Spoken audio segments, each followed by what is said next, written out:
dialogue in cooperation with IPIS. Welcome back, I should say, since this is your third time to MED. Thank you. This time, Minister, we are forced to go virtual by the pandemic, but the pleasure to have you with us again is indeed real, not virtual. And let me start from the elephant in the room, the pandemic. Iran, like Italy, has been heavily hit by the pandemic, and we wish the best to Iran and the Iranian population. Which impact is the pandemic having on your country foreign policy? And with a wider view, how will the pandemic affect or change your region and the world? Well, a very good afternoon to you and good morning to friends who are watching us from the United States, from Canada.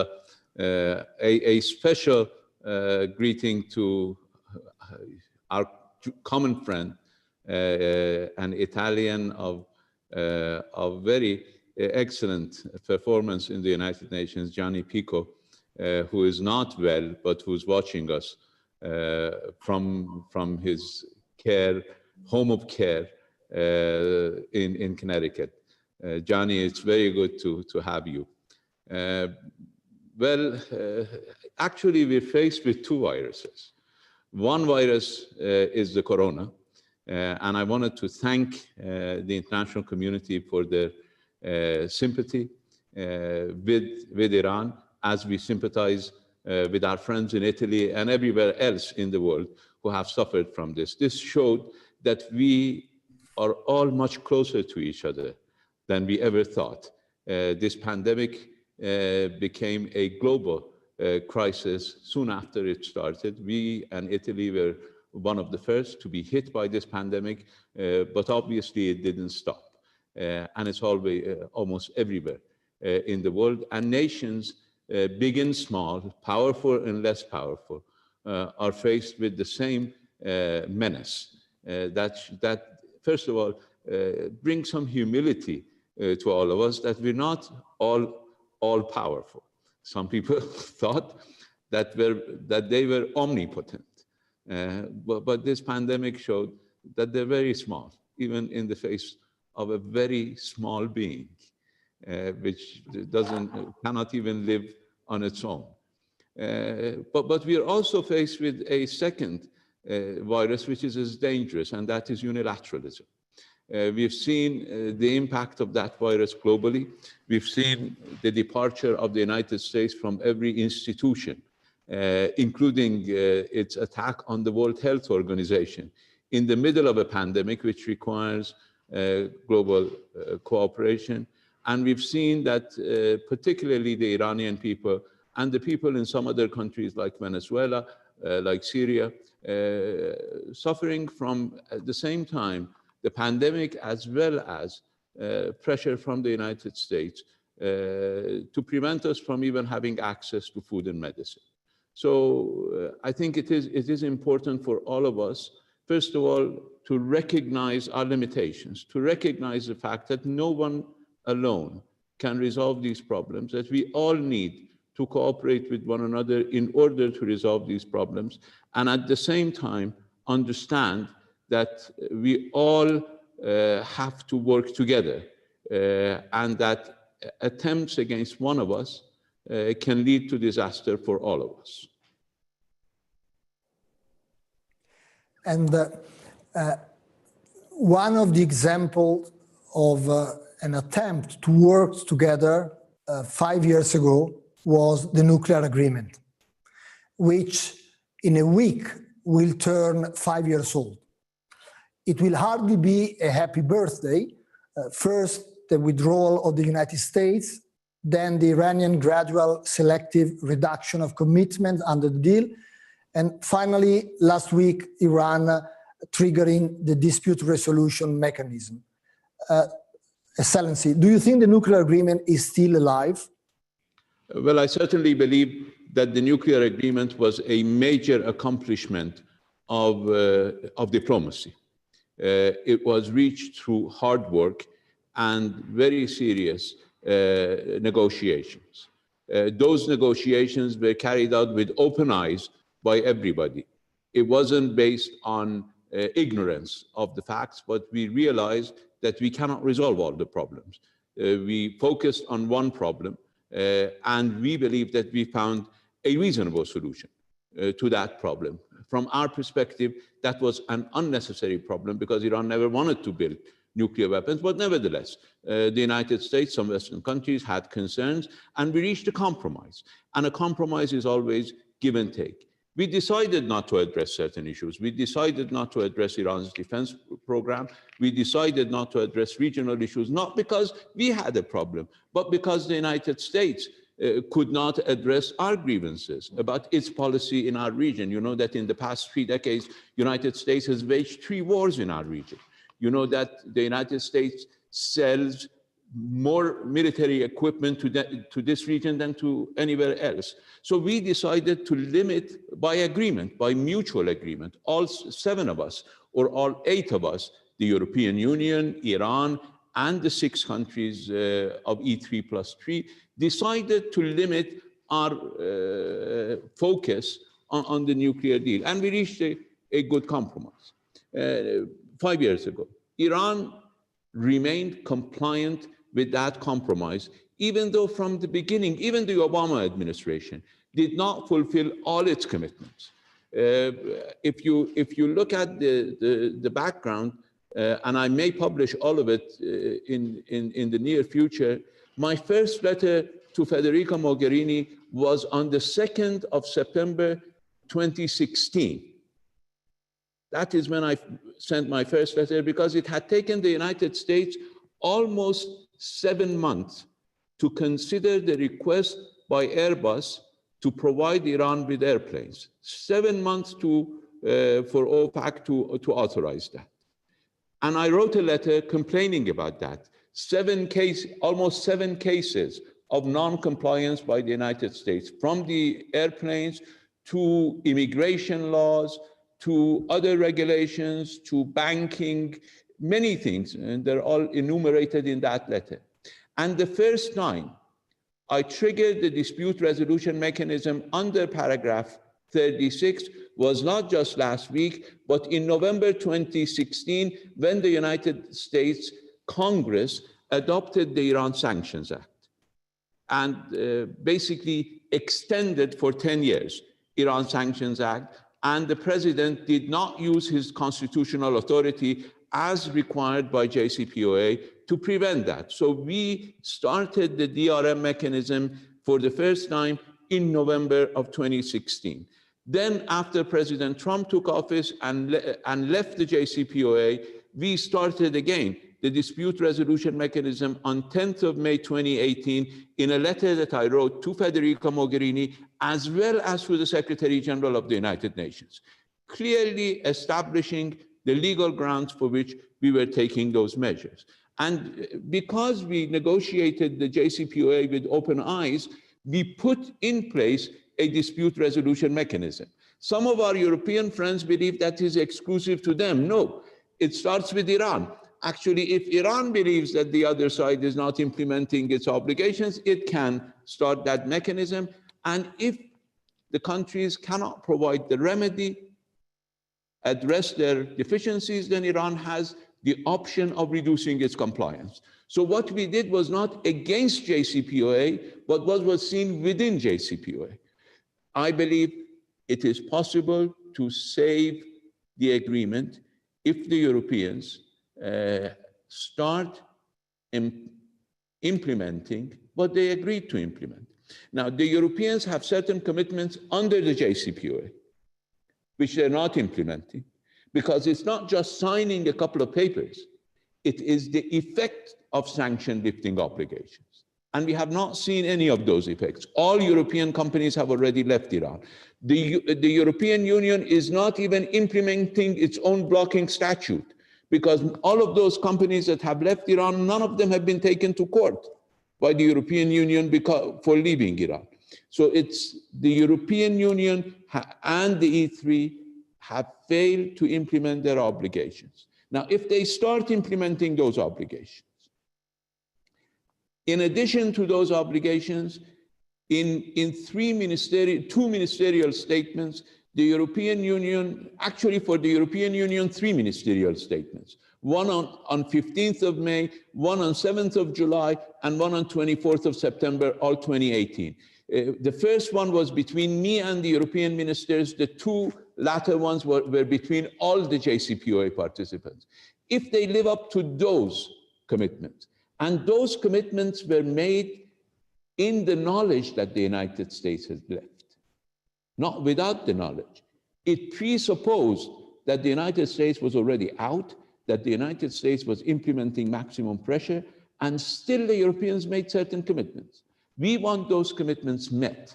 And if they meet those commitments, Iran is ready to return to total implementation of all its commitments. You are always very direct, but do you expect the European will meet these implementation steps that you are mentioning? Well, it's up to the European Union and the E3, because if the United States can determine what the E3's foreign policy should be, if the United States wants to push them into areas that they think are against their vital security interests, and it seems that Europe believes that JCPOA is in their vital security interests, then I think they'll be in trouble. I think Europe will be in trouble. And it is in the interest of the European Union to think about this. You see, my friend, Iran has survived with sanctions for 40 years.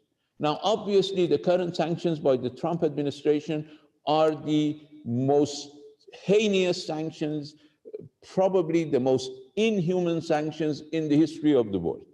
They prevent banking. They say food and medicine are exempt, but no bank is prepared to transfer money for food and medicine. Our money in many countries, including in some European countries, but in Korea, in Japan, in some other countries, are blocked.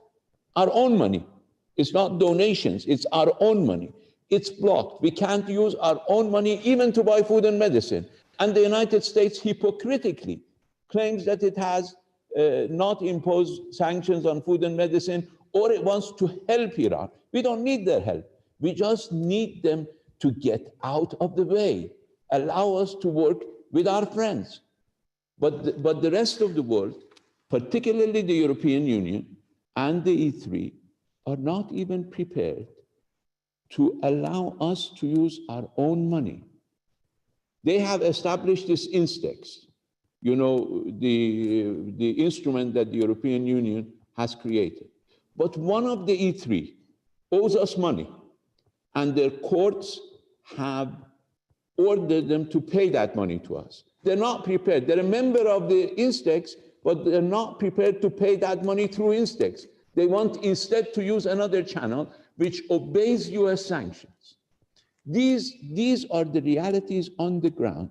And I think the European Union must think for itself. We will survive. But would EU survive? Would the international community survive with this unilateralism virus? I think this will have some, the US election will have some impact on that. We will go back to that issue in a while, but let's stay still on the agreement, because an important part of the nuclear agreement is the end of UN arm embargo next October.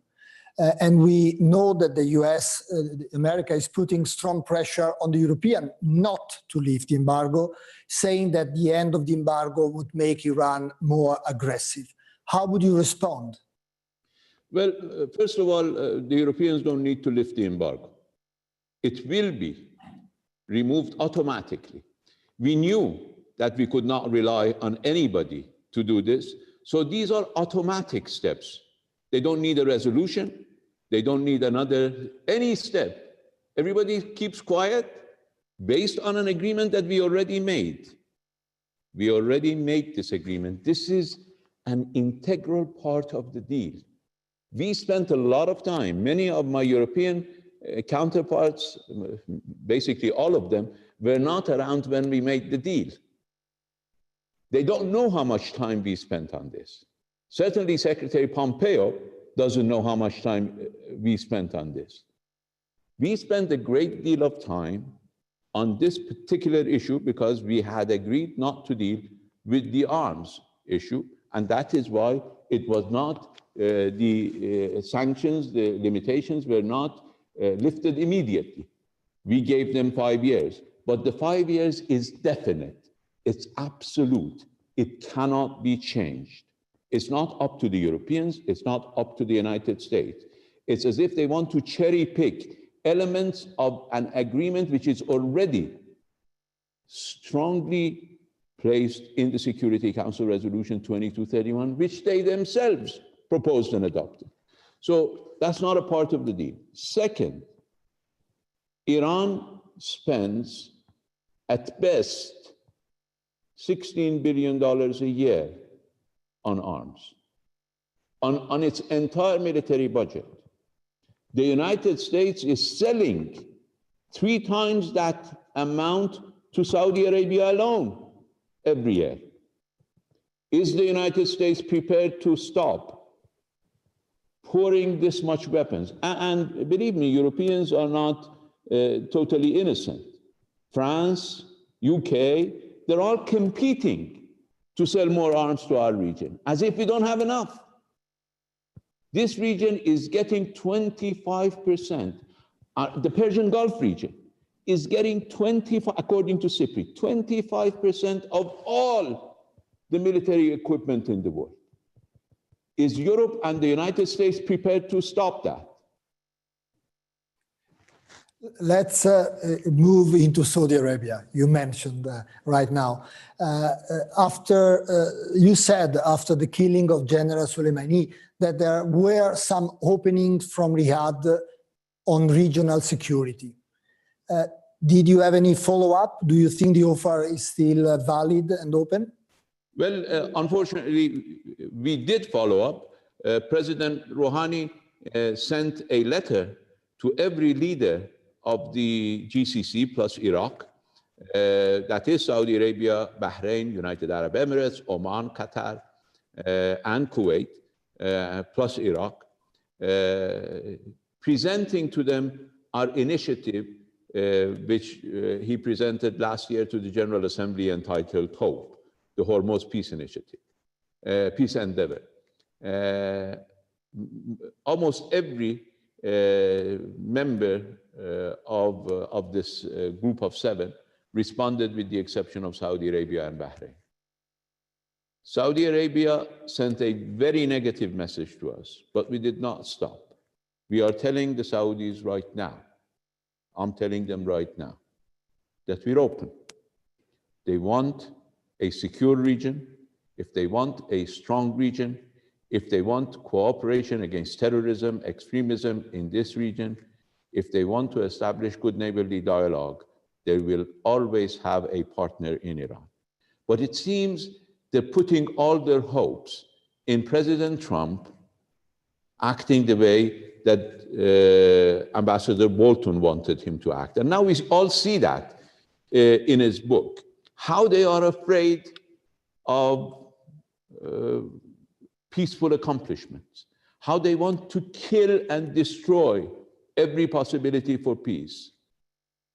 And they want to do it at the expense of their regional clients, not for their regional clients. They have their own agenda.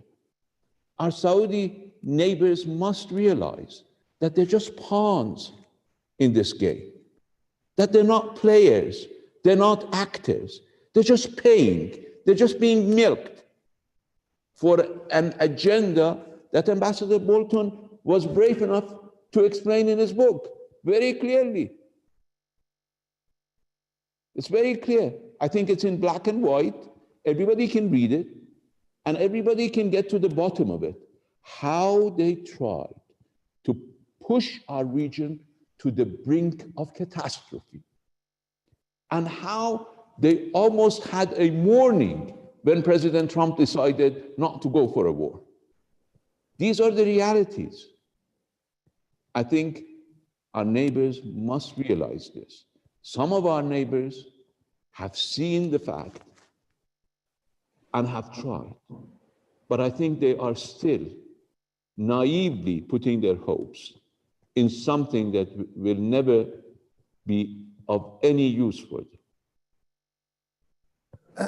But Excellency, when you open up our conversation, you said something on the pandemic, which is showing to each of us our vulnerability, giving us some humility.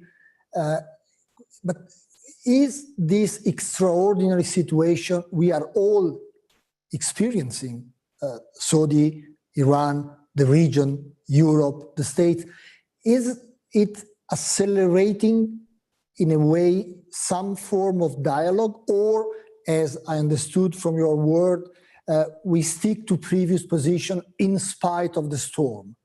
So where is the humility and the sense of interdependence that this pandemic is showing to each of us, as you mentioned at the beginning? No results? Well, even we tried that. We suggested a meeting of the health ministers of countries around the Persian Gulf. Everybody was ready for it, Saudis were not. Okay, let's move into Syria from one picture to another. How do you judge the cooperation with Russia and Turkey in the Astana framework? Well, unfortunately, in our international environment, nothing is perfect. But this is the best we got. The international community has not been able to do anything to reduce the violence in Syria, except for the Astana process. We succeeded in doing this. There were not a lot of hopes. I remember when in 2017, I went to the World Economic Forum and presented, or maybe 2016, our achievement. Everybody was skeptical, but we have achieved more than anybody expected. Now, there are some shortcomings. The situation in Idlib is not a pleasant situation. Terrorists are operating. The humanitarian situation is very dangerous throughout Syria. The pandemic is hurting. More well-to-do countries have made all their humanitarian assistance, even assistance to get back the refugees to Syria, contingent upon political outcomes, which will take time. But by definition, humanitarian issues are urgent, whereas political negotiations take time. We are happy that the Astana process was able to start the political negotiations. We are happy that on August 24th, the next meeting of the Constitutional Committee will be convened in Geneva again, with some hope for progress.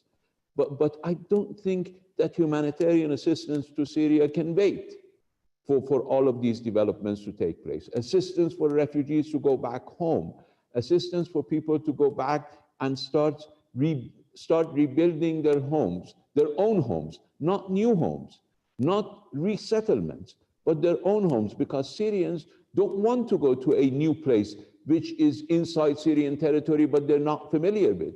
They do not want forced relocations. They do not want what would, at the end of the day, be ethnic cleansing or ethnic relocation of Syria. They want to go back to their own homes. And we should all provide for that.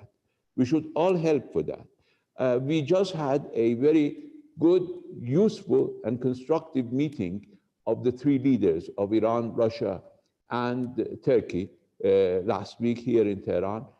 Very good discussions, and there will be a meeting in person as soon as the pandemic situation allows. But we had a good exchange of views on areas that we can work together, on areas, including Idlib, that we may have differences. But it is important that we are working together, and we're continuing to work together, and we are committed to help the Syrians to start the political process, to continue the political process, and to reach a political settlement.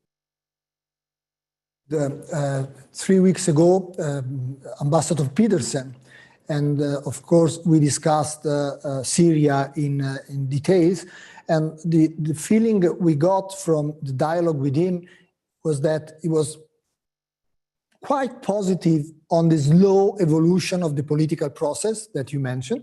Something is moving, but not that optimistic on the return of refugees in the short run. Of course, now it's impossible to travel anywhere in the world, so that's clear. It has to do with the pandemic. But my feeling in the dialogue with him was that it will be, in spite of what you presented or you mentioned as a good process in Astana, that result is still far away in the future. Would you agree? Well, it requires work by all of us. First of all, we need assurances for the refugees to go back, but we also need encouragement for them to go back. There are complaints from certain regional countries that they're not being encouraged to go back, that some agencies, some private agencies, some multilateral agencies, some individuals, maybe even dissuading them from going back. I think we all need to set aside our political differences, our political considerations, and use international community, use international assistance for this humanitarian purpose. I understand that the progress in the political sphere will not be as fast as some of us want. There has been almost 11 years of war. There are deep wounds. There is serious lack of confidence, in fact, serious mistrust among various players, both domestic players as well as regional players in Syria. At the end of the day, it would be Syrians who have to decide. We, from the outside, be it Iran, Russia, Turkey, the EU, others, we must facilitate. We should not dictate. We should not have preconditions for peace in Syria. It should be the work of the Syrian people with their government to reach a solution. And I think if we move in that direction, I know that people have differences of views. People may even have strong feelings. Some of our compatriots have been murdered. But we need to find a peaceful solution. Syria cannot go on fighting like this just because some people outside Syria may have different political agenda. I don't have your voice. Hear me now? Now I can hear you. No, I was saying that everybody would agree with what you just said, that situation cannot go on, but we don't see a good future in the near future. But some of... Let's start on the 24th of August with the Constitutional Committee, yeah, and help it move forward. This was one of the key points that Peterson made in his statement. Many Syrians are in Lebanon and in other countries. And Lebanon is suffering the worst economic crisis in decades. And also, we have seen, and we are seeing now again, waves of protest in the country. Do you think this could undermine Hezbollah? Well, you see, the United States is using economic war, in fact, economic terrorism, to put pressure on anybody they don't like. Now, it has been proven in Iran that economic pressure will serve a sarcastic option, a sadistic option of hurting people. But it won't change policy. It won't change people's allegiances. If anything, it would strengthen them.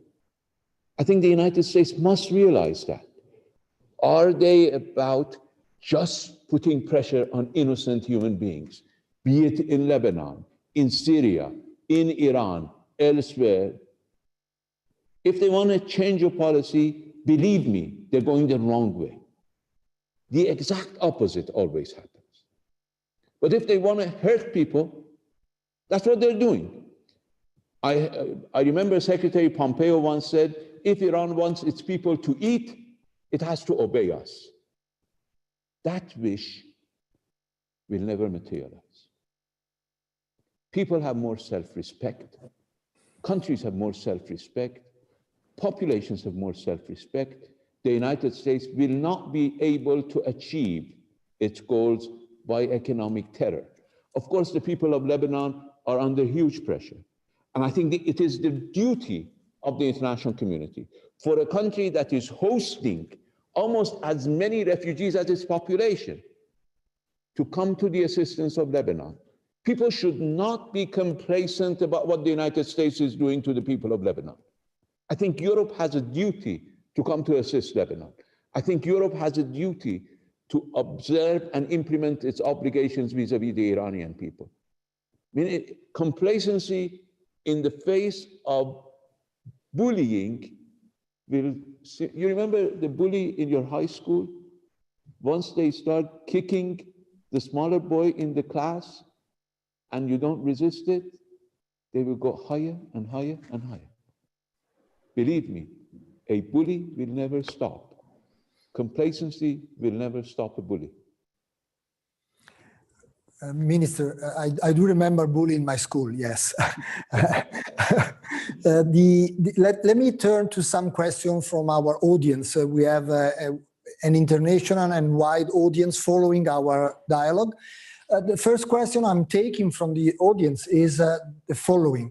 2 weeks ago, the Iraqi authorities arrested 14 fighters of Kataib Hezbollah, which the US had accused of firing rocks at bases hosting US troops in Iraq. Do you see any long-term implication for the relationship between Iran and Iraq? And do you see this as a signal that the new Iraqi prime minister is somehow listening to US pressure? Well, I know that the United States is imposing pressure wherever it can. That has been almost an inseparable piece of US foreign policy. But Iran and Iraq are connected with strong bonds. We have a long border, we have a long history, and we have a lot of commerce. We are providing Iraq with electricity, we are providing Iraq with gas, with natural gas that they need for their country almost. Sometimes during the summer, it's difficult for us to provide electricity because we need electricity ourselves, but we're buying electricity from outside Iran and selling it to Iraq, just transferring electricity to Iraq because we want the best for the Iraqi people. And we have fought with the Iraqis against Daesh. General Soleimani was a hero in Iraq. As you remember, when the United States attacked General Soleimani, it not only killed our hero, it also killed an Iraqi official commander who was a member of the Iraqi government.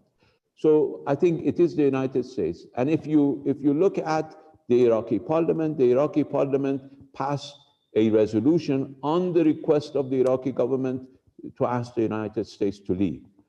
I think it is important for the United States to look at these realities and to see that they're not welcome in this region, that their presence in this region has caused chaos, has caused disaster, has caused terrorism. We have worked with the Iraqis, we will continue to work with the Iraqis. We may have here and there differences of views with the Iraqis, as we have differences of views even within the country. That's only normal. But I believe the mishap 2 weeks ago has been resolved within the Iraqi establishment itself, and we hope that various Iraqi institutions of government can work together in cooperation and in peace. I have now a question on Israel coming from the audience.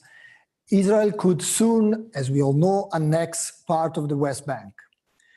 Many analysts say that that would be a gift to Iran. Do you see it in this way? Not really, but we don't take advantage of the misery of the Palestinians for political gains. It's a huge catastrophe for the region. I think over the past several years, with the blessing from Washington, things have happened in our region that have been really catastrophic. But it has shown also to our region that the United States is not a reasonable broker, that the United States is supporting the aggressor, that the United States even is going beyond the aggressor's requests, and is therefore further complicating the situation, which is already complicated in the region. We have our own solution. Our solution has been democracy, a referendum. That's the solution that Iran has presented. But even the two-state solution that others have been following, the actions by the US government and by Israel have totally undermined the entire base of that solution. As I said, we don't agree with that solution. We have been proven right, and we believe that the democratic solution for Palestine will be the best solution. But even for those who follow the two-state solution, the policies of the United States, particularly the current administration, have almost demolished any prospect for that. Minister, since you never mentioned in your previous answer United States, we should now move a little bit into United States because in the election. You have said recently that President Trump has strong chances of being re-elected this year. I guess most likely this is not your hope.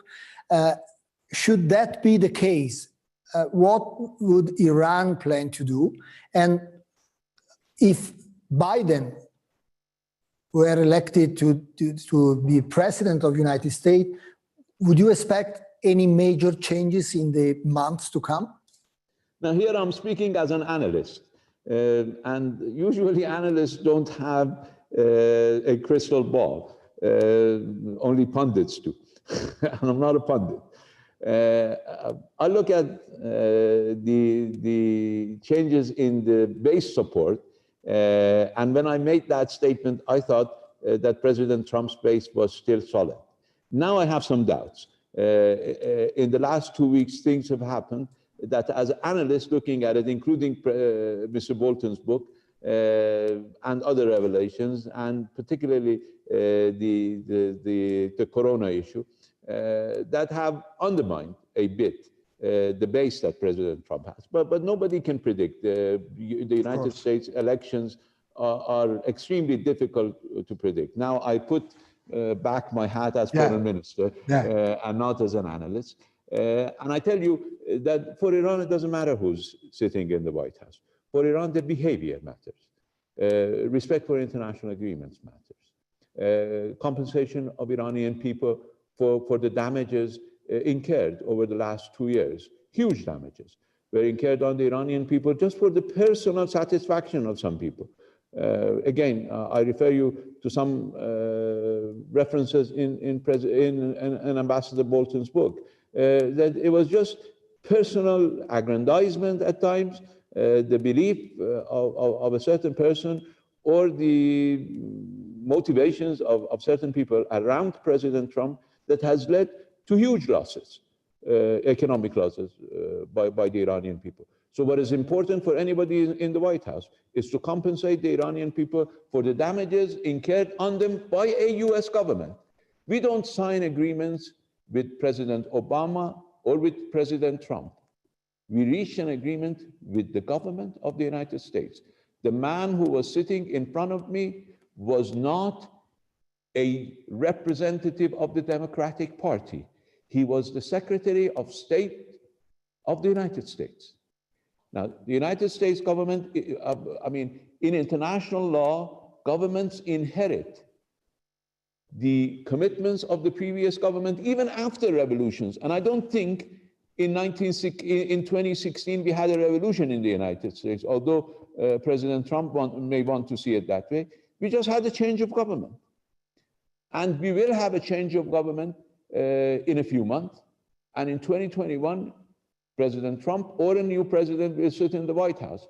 but they will inherit the responsibilities of the previous government. And those responsibilities include the damages that they have inflicted upon Iranian people, upon their economy, and they have to compensate for those damages, and they have to return to their international agreements. So it doesn't matter who sits in the White House. They have to be prepared to live up to their responsibilities. Let me take a question from the audience again. Iran is in the process of signing a 25-year plan for comprehensive cooperation with China. Can you tell us what are the main terms of this cooperation? And are we at the beginning of a new kind of spatial relationship? Well, we decided publicly in the visit by President Xi to Iran several years ago to establish comprehensive strategic partnership between Iran and China. And we made that an announcement. We also decided then, and we made it public, that we will present to each other a draft 25-year plan for economic cooperation, for cooperation, as the term applies, comprehensive cooperation between the two countries. When I went to China last year, I think it was in fall of 2019, I took with me a draft, a proposal for that 25-year cooperation. And it's legal, legitimate cooperation in the area of Belt and Road Initiative, in the area of energy cooperation, in the area of technology, transfer of technology, communication, in the area of cooperation for railroads, cooperation for roads, cooperation in factories, cooperation in developing our free trade zones. These are cooperation. None of it is secret. None of it is non-transparent. I presented that draft to my friend and colleague Wang Yi, the Counselor and Foreign Minister of China, and then he presented to us their counter-proposal. I think it was in March 2020. And we are negotiating on the basis of these two proposals that went back and forth, which are not very dissimilar. And we will soon reach an agreement. And that agreement will be presented to our parliament for ratification. And once it is presented to our parliament for ratification, it will be made public.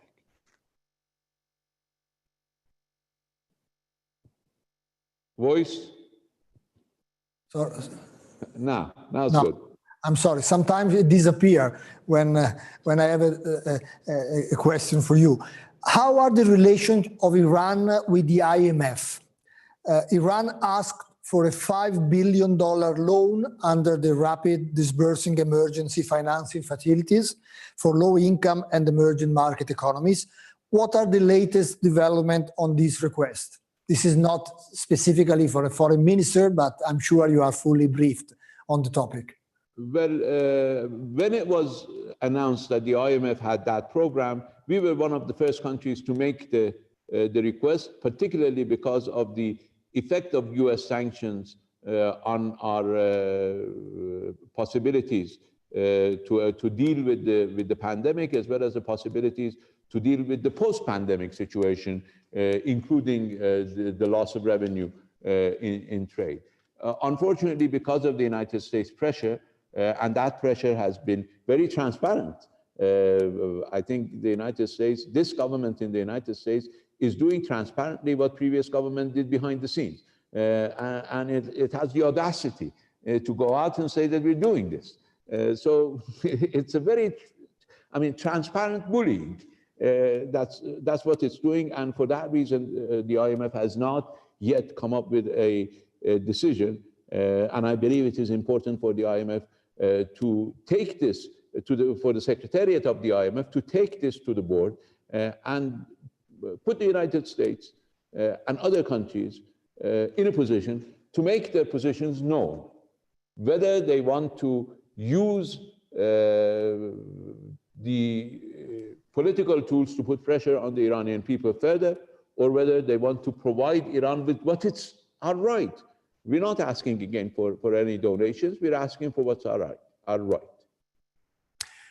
Minister, I know this is not your area of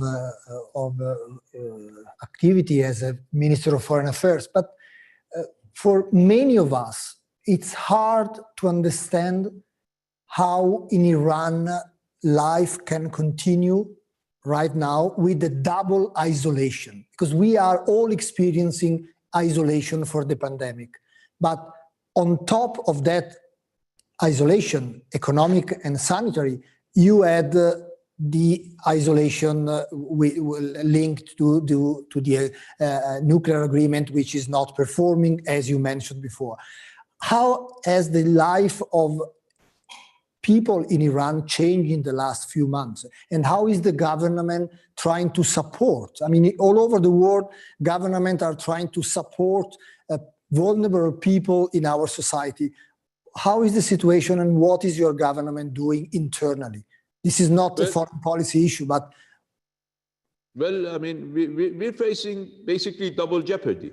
We're facing twice the challenge of other countries because we've been undergoing the most difficult sanctions, the most far-reaching sanctions, and in fact, economic terrorism and economic warfare that any country has been living under. And we have done more than what was expected from any government under these circumstances. We have tried, but unfortunately, the Iranian people continue to suffer, and they know that the United States is basically trying to suffocate them, using the tactic that they are using against their own minorities. But it won't work with Iran. It hasn't worked with Iran. It won't work with Iran. And it will further isolate the United States. I think everybody witnessed the meeting of the Security Council last week, how every member of the Security Council, including US allies, called on the United States to come back to fulfill its international responsibilities under JCPOA. And you also saw that the closest allies of the United States found it necessary not to support the US request for the arms embargo or the US intention to use snapback, which is not rightfully theirs. So this indicates that the policy is hurting Iranian people. The US policy is putting pressure on the Iranian people, making the job of Iranian government twice as hard, or many times as hard, as other governments, because we have to do this. We have to provide support for businesses that cannot operate because of the pandemic, for activities that cannot take place because of the pandemic. Obviously, there is lower trade, lower exports, both in terms of oil because of sanctions, but other exports because of the pandemic, because of the transportation problems caused by the pandemic. So we have to provide those facilities to our population. And the fact that we have at the same time these very severe restrictions on our economy makes it many times as difficult as in other countries. But we are doing the best we can. And I think the Iranian people understand that their government is doing the best they can. Thank you, Minister. I have two more questions from our audience. One is, what is the position of Iran on Afghanistan? And the second one, what is the position of Iran and your comment on Libya? Well, on Afghanistan, we have been very active in bringing together the two presidential candidates who were finding it difficult to reach an agreement. We sent our special representative to Kabul, and I had 3 times telephone conversations with both President Ghani and Dr. Abdullah. And thankfully, through our efforts and the efforts of others, they were able to form some sort of a compromise. Now, it's a fragile compromise. There are differences of views within each side, but we hope that that would go forward. The task at hand right now is to help to facilitate an intra-Afghan dialogue between Taliban and all other groups, including the government of Afghanistan. And we are doing our best. Our special representative last week met with Taliban political leadership in Doha, and we discussed with them how best we could help in reaching a political solution within Afghanistan. We believe that the political solution should be for the benefit of the people of Afghanistan, not for the United States to pack up and leave. The United States entered Afghanistan, and now it is negotiating with those who it came to replace in order to leave Afghanistan. That tells you the futility of this type of intervention from outside. After 19 years of blood and treasure, the United States is negotiating with the same people it came to replace in order to see how it can escape Afghanistan at the cost of the Afghan people. I think the future of Afghanistan should not be decided by the United States, nor should it be decided by us. It should be decided by the people of Afghanistan, and we in the region are prepared to have a regional initiative to enable them to do this. Iran, Russia, Pakistan, and China have been working together with and briefing the government of Afghanistan. On the request of the government of Afghanistan, I've been doing some work with the region in order to create a regional consensus for peace in Afghanistan. On Libya, it's far away, but we see the consequences of continued exacerbation of tension in Libya. Again, there we believe there is an urgent need for all Libyans to come together and to respect the rule of law and the government and resolve their differences peacefully without external interference. Yeah, in all the crises you mentioned, we are getting to the end of our conversation, I'm afraid, but in all the crises you mentioned, you have stressed the importance that the population of the country takes care of the political process, but in fact, this doesn't happen in many of the countries you mentioned, and what made the difference in some cases has been some kind of military intervention. In many of the crises that you have mentioned. But you are a diplomat, you are not in charge of military intervention, and you have spent at least 12 years of your life in a top diplomatic position for your country, first as UN ambassador of Iran, and then as Minister of Foreign Affairs. Let me, if you allow me, close our conversation with a personal question on your experience. Is diplomacy still the real tool to solve crises, given what we said? And in these 12 years, what was your greatest accomplishment? And if I may, what's your greatest regret? Well, I think diplomacy is and will always be a requirement for international life. Without even wars cannot end with diplomacy. Without diplomacy. We fought an 8-year war with Iraq, but at the end, we needed diplomacy to end the war. Every resolution comes through diplomacy. And those who can, in fact, resolve issues without having to experience human casualties of a war and a conflict are the ones who are better statespeople. Statesmen don't require to use all the wrong options before they resort to diplomacy as the right option. Because in a negative-sum game, if you look at a zero-sum game, at the end you'll end up with a negative-sum game. Nobody wins in a war. The loss of some are less than the loss of others, but everybody loses. In diplomacy, everybody can win. I believe my greatest accomplishment was the fact that we were able to resolve a problem that could have led to war through diplomacy.